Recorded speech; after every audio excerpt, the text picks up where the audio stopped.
de toutes sortes de maladies qui attendaient le mouvement de l'eau. Parce qu'un ange descendait de temps en temps pour agiter l'eau de la piscine. Et le premier qui y descendait était guéri, quelle que soit sa maladie. Cet ange, il est bon ou bien il est mauvais? Il est bon. C'est un ange de Dieu ou bien un ange de Satan? Un ange de Dieu. Un ange de Dieu, nous allons savoir. Comment on peut reconnaître celui qui vient de Dieu? Comment on reconnaît celui qui vient de Satan? Vous devez savoir. La Bible nous a dit que ce jour-là, il y a eu deux manières de guérison. Il y a eu la guérison de qui? De l'ange, n'est-ce pas? Et puis il y a eu celle de Jésus. Comment Jésus a guéri cet homme? La Bible nous a dit que pour pouvoir recevoir la guérison de l'ange, il faut que l'ange agite la piscine. C'est pas ça? D'abord. Et puis quand l'eau a agité, le premier qui descend dans cette piscine est guéri, quelle que soit sa maladie. C'est pas ça? Ça veut dire que l'ange doit travailler à 50%. Il fait son travail. Et puis, donc imaginez-vous, il y avait plein de malades autour de cette piscine. Est-ce que pour descendre dans la piscine premier, c'est passé? Quand j'étais en 6e, il y avait un guérisseur dans notre quartier qu'on appelait, il était à Yopougon ici, au Toit Rouge. On l'appelait Prince Moïse. Est-ce que vous avez entendu parler de lui? Il guérit les gens avec l'argent. Il frotte sur la partie et puis il jette. En ce moment, j'avais 12 ans par là. Mon frère et moi, on a décidé, puisqu'on avait besoin d'un peu d'argent, on a décidé d'aller ramasser l'argent qu'il jette. Et ce jour-là, nous sommes partis. Mais il y avait un jeune dans notre quartier, puisque les jeunes de Yopougon, ils aiment se donner des surnoms. Lui, il s'appelait Martial Adibagbolo. C'était son surnom. Sans que son surnom est la santé. Effectivement, il était costaud. Et ce jour-là, on est parti. Il y avait plein de monde qui ramassait l'argent. Et lui aussi, il était là-bas. Il était plus grand que nous et puis il était musclé. On a pensé que lui aussi, il allait gagner l'argent facilement. Puisqu'il était musclé. Mais ce jour-là, quand il a laissé l'argent, quand ce monsieur a jeté l'argent, Martial Adibagbolo est sorti avec les plaies sur son doigt. Ce jour-là, mon frère, moi, on a regardé, on a dit que il n'y a pas la peine. Martial Adibagbolo est blessé là-bas. C'est le nom à mourir. C'est dit quoi? Pour prendre 2000, 3000 que le monsieur jetait, la bagarre qui s'y trouvait, quand tu mets ta main, quelqu'un marche dessus. Automatiquement. Donc tous ses doigts étaient blessés avec du sang. Il a tenu un billet. Ce billet était rempli de sang. Donc on a vu, on a dit, hé, Adibagbolo lui-même. C'est moyen, n'est pas un moyen indiqué. Il faut changer de voie pour avoir l'argent. Donc imaginez-vous, la Bible nous a dit que autour de cette piscine, il y avait des malades en grand nombre. Et quand Jésus-Christ a rencontré cet homme qui est malade, cet homme a dit quoi? Je n'ai personne pour me jeter dans la piscine. Ça veut dire quoi? Les gens vont avec les parents là-bas. Et puis ils dorment. Ils sont là. S'ils entendent plou plou plou, ils jettent la vie dans le malade. Si j'ai guéri aussi, c'est ça. N'est-ce pas? Donc il dort, il entend plou plou son frère, il jette son frère son pied là-bas. Et puis il tombe là-bas. C'est ici, il est guéri, c'est bon. Donc imaginez-vous ce qui s'est passé autour de cette piscine. Est-ce que pour tomber dans l'eau, le premier, c'était facile? C'était pas facile. Vraiment, c'était difficile. Amen. C'était vraiment difficile. Mais la Bible nous a dit que l'ange agite l'eau. Et puis, celui qui veut te guérir, lui aussi, il doit travailler à combien de pourcents? 50% aussi. Il dit, l'ange fait pour lui, toi aussi, tu fais pour toi. Il faut te débrouiller pour descendre premier. C'est pas ça? Il ne faut pas descendre dans l'eau. Hein. On n'a pas dit celui qui descend dans l'eau. Celui qui descend premier, il est guéri. Ça veut dire que lorsque tu as exercé ça, en ce moment, tu reçois la guérison. Ça, c'est quoi? Ça, c'est un salaire. Mais la Bible nous a montré. Oui? Il faut être premier.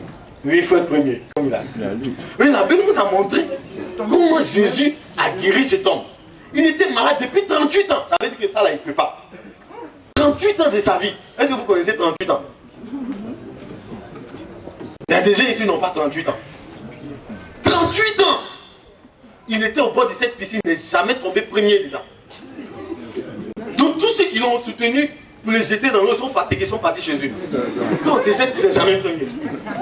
Donc ils sont partis. Ils ne tombent jamais premier. Donc il est resté seul. 38 ans de sa vie, il est là. Mais la Bible nous a dit que Jésus, quand Jésus l'a vu, Jésus lui a posé une seule question. Est-ce que tu veux être guéri? Mais non, je n'ai jamais, personne me jeter dans la piscine. Quand j'y vais, un autre descend pour moi. Est-ce que tu veux être guéri? Et Jésus lui a dit, prends ton lit, va, tu es guéri. Ça veut dire quoi? Pour pouvoir guérir ici, il faut que Jésus travaille à combien de pourcents? 100%. Jésus travaille à 100%. Et puis cet homme, il travaille à combien? 0%. Donc cet homme reçoit quoi? La grâce. La grâce. Une bénédiction sans condition. Parce qu'il voulait. Amen. Et dans votre vie, vous prenez quel chemin? Le chemin de la grâce. Vous prenez ce chemin ou bien ce chemin? La grâce. Le chemin de la grâce. Maintenant les gens vous disent, voici, et Dieu veut bénir quelqu'un ici. Mais avant que sa bénédiction arrive, cette personne doit toucher le cœur de Dieu. Maintenant, envoie quelque chose. Cet ange qui était ici, c'est un ange de Dieu, mais c'est un ange diabolique. Diabolique. Normalement, s'il était un ange de Dieu, figurez-vous, cet homme est là-bas depuis 38 ans. Ça veut dire que tout le monde le connaît. C'est pas ça? Lui-même il a dit que quand je vais partir, les gens vont avant moi. Tout le monde le connaît là-bas. Si tout le monde le connaît, et que lui, il a été guéri, 38 ans, il était guéri. Normalement, tout le monde doit aller vers qui? Vers Jésus. Mais personne n'est allé vers Jésus pour être guéri. Pourquoi? Je suis sûr qu'en ce moment-là, c'est là l'ange a plongé dans l'eau. Il plonge, plomb, et puis les gens plongent, plomb. Et je ne suis pas guéri. Il arrive encore, il plonge. Donc finalement, il a détourné les gens de qui? De Jésus-Christ. Sinon, normalement, vous allez au marché. Quelqu'un partage 100 000 aux gens. Et puis vous ne prenez pas aussi. Vous n'avez pas besoin d'argent. S'ils ont besoin de guérison, ils doivent aller vers Jésus. Moi, il devait crier, Seigneur, sauve-moi, moi aussi. Mais personne n'a manifesté ça. Parce que, en ce moment-là, il y avait une chose qui avait attiré leur attention. Les détournés de Jésus-Christ. C'était cet ange. Lui, il a l'apparence d'un ange de Dieu. Mais c'est l'ange de Satan. Il donne le salaire. Et puis cet ange, s'il a vu Jésus-Christ, comme Jean-Baptiste, un jour les disciples de Jean-Baptiste ont suivi Jésus. Et puis quelques disciples sont restés. Hein? Les disciples partout ils sont restés. Et puis ils ont dit à Jean, est-ce que tu sais que il y a certaines personnes qui ont suivi Jésus, celui dont tu as parlé? Jean-Baptiste a dit que moi-même je vous ai dit que ce n'est pas moi, c'est lui qui vient. Ça veut dire quoi? Jean-Baptiste a indiqué qui? Jésus. Parce qu'il était de Dieu. Normalement, c'est donc qui devait présenter Jésus. Allez vers celui qui est là-bas. Mais il n'a pas fait ça. Amen. Puis vous allez à l'église. Puis vous dites que vous êtes chrétien. Mais quelle voie vous suivez? Il y a plein de prophètes maintenant qui racontent n'importe quoi. Ils mettent les gens sous la malédiction seulement. Dès que tu rentres, il y a enveloppe. Dès que tu rentres, il y a enveloppe. Oui, si tu veux être béni, les enveloppes de 5 000 venaient d'abord. Après les enveloppes de 3 000. Tout est conditionné. Pour donner de l'argent à mon fils, je n'ai pas besoin qu'il soit joli. N'est-ce pas? Toujours si je regarde mon fils, il dit mon petit, tu es beau d'être. Ma femme dit que c'est passé sur ton enfant. À cause de ça, tu dis il est beau. Comme ça. Et je le vois beau. Pourquoi? C'est mon enfant. Un jour, certaines sœurs ont critiqué. Elles parlaient dans l'église. Fils du pasteur aussi, il est vilain. J'étais étonné. Où il est vilain? Il est vilain. Je ne vois même pas. Elle ne savait pas qu'il était là. Elle dit, c'est juste un gros comme ça. Il ressemble à son papa. Elle avait dit qu'il est vilain. Il est vilain. Il dit à ma femme, chérie, est-ce qu'il est vilain? Il est trop joli. Ma femme m'a dit que c'est ton fils à cause elle est jolie. Même si chimpanzé est bien, sa maman l'aime pas. C'est pas ça. C'est ça. Amen. Je comprends. Maintenant, la Bible nous a dit que Dieu nous a donné la loi. Il voulait que tout le monde soit coupable. Parce que Dieu voulait donner la grâce à l'homme. Dieu n'a jamais voulu que... Dieu n'a jamais voulu donner le salaire. Dans le cœur de Dieu, il veut donner la grâce. Donc il a donné la loi. Lui, dans sa bouche, il a dit, observez. Mais dans son cœur, il savait qu'il ne pouvait pas. Dans son cœur, il a espéré que l'homme va revenir, Seigneur. C'est impossible. On ne peut pas. On est esclaves. On ne peut jamais sortir nous-mêmes. Sauve-nous. Mais les gens sont venus, Seigneur. On a fait une faute aujourd'hui, mais demain, on te promet qu'on ne va plus jamais recommencer ça. Nous, on va arriver. Un jour, ça va aller quand même. On va aller. Ça va aller. Ils ont cherché la malédiction plutôt que la bénédiction. Supposons que j'ai dit à mon fils au CP1. Il me dit, papa, je suis fort en mathématiques. Hein? Ah, papa, mon fils, ça c'est mathématiques et CP1. Non, mon papa, ma maîtresse m'a dit que je suis fort. Petit, c'est mathématiques et CP1. Oh, non, papa, je suis fort. Bon, assieds-toi. Il prend mathématiques et CM2. Il dit, non, il faut faire ça. Je vais me reposer un peu d'abord. Mon fils fait. Une semaine après, il me voit sur la table. Tu fais quoi? Il dit, je suis en train de faire l'exercice que tu m'as donné. Tu dois faire quoi? Après, sur sa tête, pas orgueilleux. Je sais que tu ne peux pas faire ça. Si tu ne peux pas faire, tu dois me dire. Mais il pense qu'il peut faire. Amen. Est-ce que vous comprenez? La différence entre la grâce et puis le salaire. Donc les gens vous ont trompé en vous présentant seulement le salaire. C'est la malédiction de Dieu. Celui qui est esclave du péché n'a pas besoin de salaire. Il est déjà coupable. Il ne peut jamais recevoir le salaire. Il a besoin de la grâce de Dieu. Amen. Donc, Dieu nous a donné la loi pour 3 rôles. Voici les 3 rôles de la loi. On nous montre l'image de Dieu.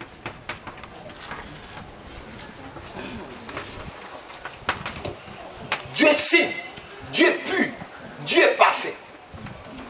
À 100%. Dieu est pur à 100%. Dieu lui seul respecte la loi. Dieu lui seul observe le commandement. Amen. Donc à partir de l'image de Dieu, nous pouvons voir notre image.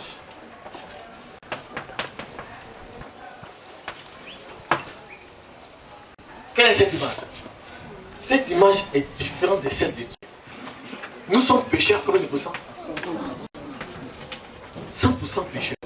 Ça veut dire quoi? 100% pécheur, ça veut dire un pécheur qui ne peut jamais faire ce qui est bon. Il ne peut jamais faire ce qui est bon. Être pécheur, ça veut dire que être méchant à 100%. Je ne peux jamais faire ce qui est bon devant Dieu. Puis l'homme peut faire le bien à l'homme. Mais le bien que l'homme fait à l'homme, c'est quoi? Ça change en moi. C'est pas ça? Si un homme drague une femme, il est gentil. Il envoie, il va manger poisson à la braise. Il faut ici à beaucoup. Il dit, les poissons coûtent combien s'il vous plaît? À 1500, 2000, 2500, 3500, 7000. La fille dit, bon, je prends pour 2500. Il dit, non, tu vas faire pour un poisson de 2500. Pour un poisson de 7000. Et puis, est-ce que ta grande soeur à la maison, est-ce qu'elle a mangé? On ne sait jamais. Et c'est ta maman aussi à manger. Madame, faites 3 plats. 2 emportés, 1 sur place. Sucrerie. À la fin, la femme dit que si elle savait que tu étais comme ça, elle n'allait jamais accepter. Ça veut dire quoi? Le bien qu'ils l'ont fait, c'est toujours par intérêt. Par intérêt. Donc Dieu dit que l'homme ne peut jamais faire le bien. Son bien est par intérêt. Il y a toujours quelque chose qui cherche derrière. Amen. Est-ce que vous comprenez? Donc dans le cœur de l'homme, il n'y a pas la capacité de faire le bien. Lui, il est péché à 100%. Ça veut dire quoi? Péché à 100%, ça signifie celui qui est séparé de Dieu. Celui qui est maudit devant Dieu. Maudit. Amen. Troisièmement, quand l'homme a vu son image, alors, le troisième rôle de la loi, il peut sentir le besoin d'un sauveur. Maintenant, il a besoin d'être sauvé. Et il a besoin qu'une personne lui accorde sa grâce. Amen. C'est comme lorsque une personne nage, quand un homme se noie. Quand un homme se noie, si vous n'êtes pas maître nageur, que vous êtes à côté d'un maître nageur, vous risquez d'être scandalisé. Parce que lorsqu'une personne se noie, le maître nageur doit laisser cette personne. Cette personne rentre dans l'eau et ressort, le maître nageur regarde son. Il ne parle pas. Il attend que cette personne n'ait plus de force pour plonger, pour sauver cette personne. Donc il attend. Quand cette personne se débat, il ne plonge pas. S'il plonge pendant que cette personne se débat, lui-même risque d'être emporté. Donc il attend que toutes ses forces s'épuisent. En ce moment-là, cette personne, lorsqu'elle se laisse, elle a besoin d'un sauveur. Mais pendant que cette personne est en train de se défendre, elle n'a pas besoin d'un sauveur. Elle peut se sauver elle-même. Donc si le maître nageur vient, cette personne ne va appuyer le maître nageur pour sortir. Pourquoi? Lui-même peut se sauver. Mais au moment où toutes ses forces finissent, en ce moment il a besoin d'un sauveur. Même si on attrape, il se laisse sauver. Celui qui arrive au point de pécher à 100%, celui qui reconnaît être péché à 100%, il peut sentir le besoin d'un sauveur. Mais celui qui n'est pas encore arrivé à ce point, toujours passe son temps à gêner, à demander pardon, à aller sur la montagne, il descend, il monte sur la montagne, il descend. C'est fatigue pour ne rien. Il se dépasse. Comme ça. Un jour, il y a un frère de notre mission. Il a jeûné pour arrêter les péchés. Il a fait 27 jours de jeûne. Ce jour-là au bureau, les gens lui ont parlé mal, mais il s'est concentré. Jusqu'en 27 jours est passé. Le 7e jour, il est rentré à la maison. Chérie, il faut me préparer un peu de salade. Sa femme dit d'accord. Elle a confié ça à sa soeur. Il faut préparer salade pour ton beau. Sa soeur, elle a préparé salade pendant qu'elle regardait le film de 19h. Donc elle regarde le film, elle dit je savais que vous allez l'attraper, puis il y avait celle dedans. Je savais. Moi, mais je voyais ça depuis longtemps. Elle a mélangé, elle a reposé la table. Je me suis arrivé tout fatigué. Je voulais manger, elle a mis un coup dans sa bouche. Elle a demandé, qui a préparé à ses enfants? Ils ont dit, c'est Tanti. Elle a dit, chérie, depuis 27 jours, je n'ai pas mangé. Une fois seulement, il dit de préparer pour moi. Tu ne veux pas préparer? Elle dit, ah, tu aimes trop ça. Si tu n'as pas mangé, il faut laisser. Il a regardé, il voulait parler. Il s'est calmé. Il ne veut pas gâter ses 27 jours qu'il a bien arrangé. Après ça, il est rentré dans la chambre. Il s'est dit que peut-être si elle vient dormir, il va essayer de causer elle. Quand elle est rentrée, chérie, je t'ai parlé doucement pendant 27 jours, je n'ai pas mangé. Et je t'aime trop ça. Si tu ne veux pas manger, il faut laisser. Elle a dit, ah, tu vas savoir qu'il paie le loyer dans cette maison. Il a pris ses bagages, il a mis son dedans. Les 27 jours sont gâtés. Elle dit que tout ce qu'il a fait est inutile. Il voulait le salaire. Tout est gâté. Comme ça. Amen. Pourquoi? Il n'est pas encore arrivé à l'état de péché à 100%. Il est en train de se sauver lui-même. Amen. Est-ce que vous comprenez? Donc les hommes enseignent aux hommes. Vous devez vous sauver vous-même. Vous devez observer les commandements. Donc toutes les religions sont la même chose maintenant. Demandez pardon. Tout le monde demande pardon. Vous devez observer les commandements. Vous ne devez pas faire ceci. Vous ne devez pas faire cela. Vous ne devez pas faire comme ça. Vous devez faire comme ça. Mais personne ne cherche la grâce de Dieu. Tout le monde vit comme ça. On doit faire ça, on ne doit pas faire ça, on doit faire ça, on ne doit pas faire ça, on doit faire ça, on ne doit pas faire ça. Comme ça. Tous ceux qui font comme ça sont trompés par Satan. Ils sont maudits devant Dieu. il ne peut jamais recevoir la grâce de Dieu. Amen. Maintenant, celui qui est péché à 100%, cette personne peut faire la repentance devant Dieu. La repentance, elle se fait une seule fois dans la vie. Une seule fois. Il se répand et il se convertit. La Bible dit que repentez-vous et convertissez-vous. Ça veut dire quoi? S'il se répand, il doit se convertir. C'est-à-dire convertir. Il passe d'un état de pécheur à l'état de quoi? C'est-à-dire s'il était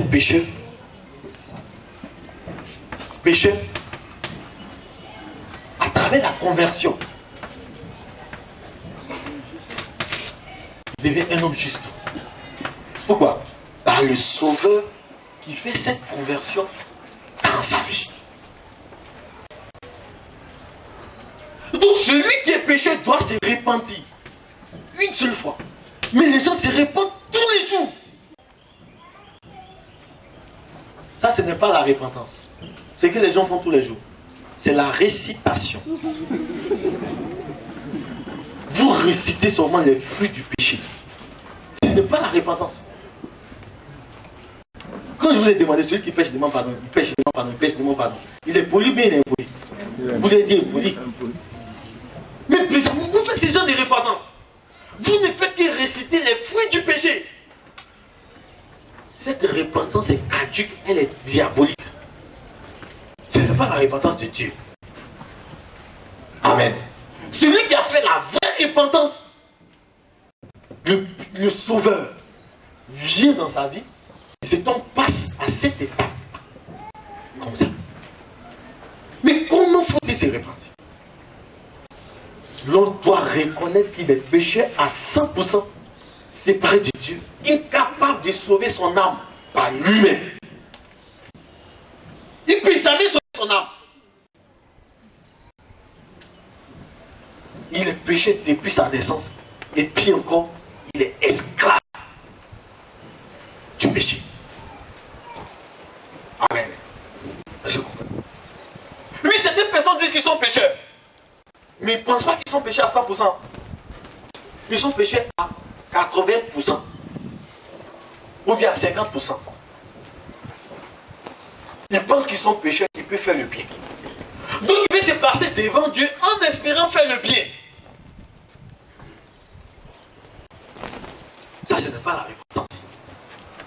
Ça veut dire qu'ils ne sont pas arrivés au point de la repentance. Amen. Est-ce que vous comprenez? Donc celui qui est péché à 100%, qui reconnaît qu'il est péché à 100%, cette personne doit reconnaître qu'elle n'a jamais connu Dieu. Pourquoi? Celui qui est pécheur n'a jamais connu Dieu. Le péché était mur de séparation entre l'homme et puis Dieu. Mais bizarrement, il y a des pécheurs qui connaissent Dieu. Et puis il y a des pécheurs qui prophétisent au nom de Dieu. Il y a des pécheurs qui sont chrétiens qui prient Dieu. Ça n'existe pas dans la Bible. Puisque la Bible est la parole de Dieu, ça n'existe pas dans ce monde. Quand l'homme était avec Dieu, il n'était pas pécheur. C'est qu'il a quitté Dieu qu'il est devenu pécheur.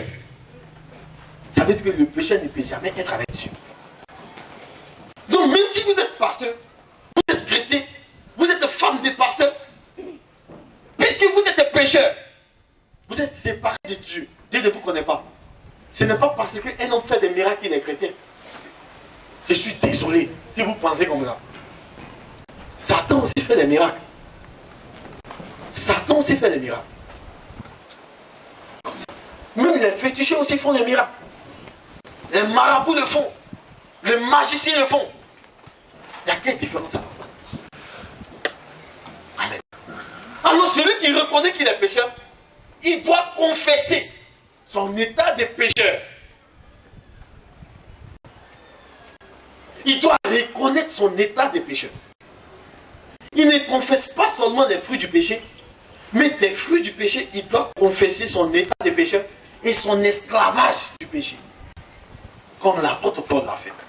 On l'a lu, on va le relire encore, Romains chapitre 7, verset 14. Verset 27.